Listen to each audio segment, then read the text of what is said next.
ببین اول واسم خیلی باعث افتخارم بود که بله. با یه گروهی کار کنم که تماما حرفه‌ای و بازیگرا کست وقتی اینا رو من شنیدم میگفتم قبل از اینکه اصلا انتخاب بشم واسه نقش میگفتم خب جز آرزوام بود که اصلا با این کست کار کنم و آشناییت من با خانم آبیارم از سریال سووشون بود. بله.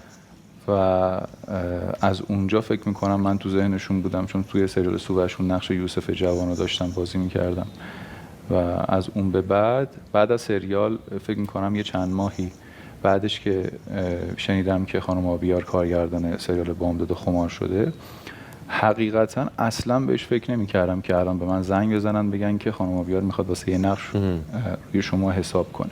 اونجا به مراتب کوتاه‌تر بود نقشت. بله. بله. فکرم میکنم که آخرین نفری بودم که به گروه پیوستم، به گروه بامداد و خمار، یعنی دیرترین بازیگری که انتخاب شد فکر میکنم منصور بود، چون چیزی که شنیده بودم خیلی منتخب زیاد داشته این نقش و جز آخرین نفر بودم که بهم زنگ زدن گفتن خانم آبیار میخواد واسه یک نقشی شما رو ببینه، که رفتم دفتر رو. حالا سووشون اولین کار تصویرت بود؟ اولین کار تصویر حرفه‌ای بود. بله.